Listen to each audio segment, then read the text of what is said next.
Thank you, and let me yield now to Mr. Blumenauer. Thank you again, Mr. Chairman. I really appreciate this, and I've found the conversation here to be very useful, and I think you're highlighting the wide range of issues that are on people's minds. I hope there's an opportunity to continue it. Mr. Botticelli, how many marijuana overdose deaths were there in the most recent year you have available?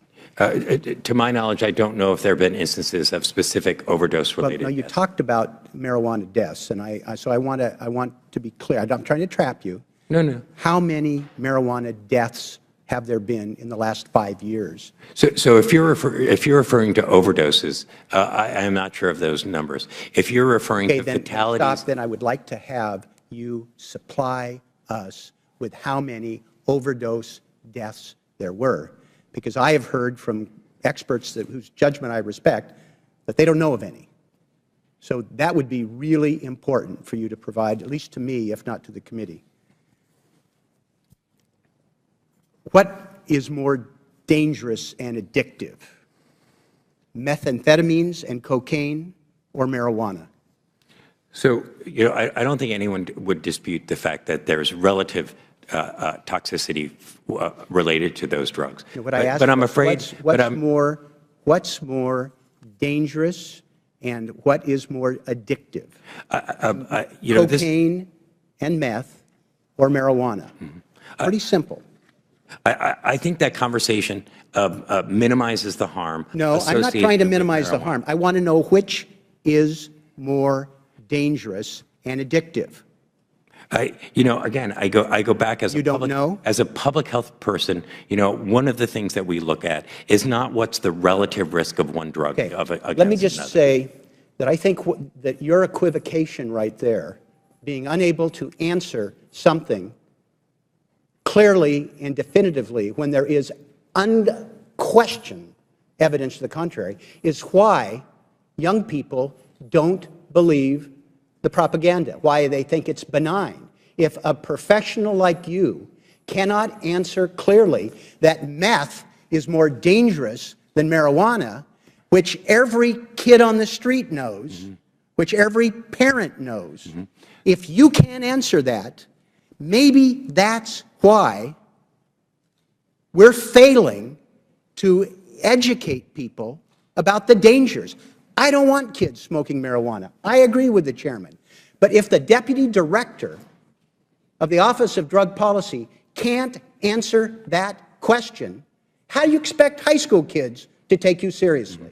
So, Representative, I didn't mean to be disrespectful, and I didn't mean to indicate that there is not different degrees of toxicity associated with different drugs. I asked what was more dangerous. You couldn't answer it. No. And I just want to say that you, sir, represent what's part of the problem.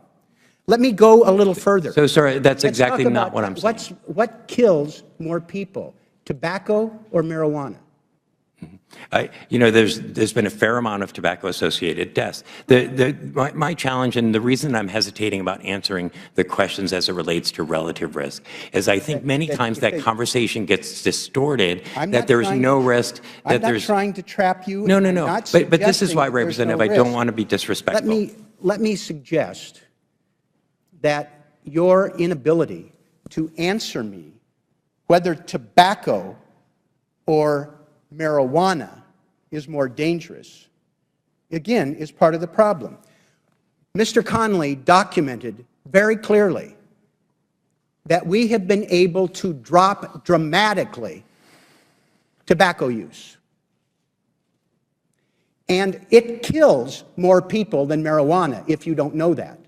But we've been able to drop that without locking people up, without arresting. I think this administration has seen 3 to 4 million people arrested for marijuana since it's been in office. And yet we've been able to drop tobacco use without being coercive. We've been using fact-based advertising, and we've focused our efforts on things that matter rather than things that don't work. And I'd respectfully suggest that you and the department take a step back if you're concerned that somehow people think marijuana is benign, that part of the reason is that drug professionals can't communicate in ways that the rest of America does. I appreciate your being here, and I welcome any written follow-up to my questions. Because I'm not trying to trap you, but I'm very discouraged by your inability to answer questions. So let me tell you, this morning, I spent the bulk of my morning with a number of parents from across the country who are doing everything they can do to prevent drug use, and particularly prescription drug use, and many of them whose kids have died of an overdose. And I asked them, what more can the federal government be doing in terms of preventing substance use and preventing the tragedies? And they told me they cannot understand why states are moving to medical marijuana and legal medical marijuana. They cannot understand it because they understand from a very acute level the message that legalization sends them.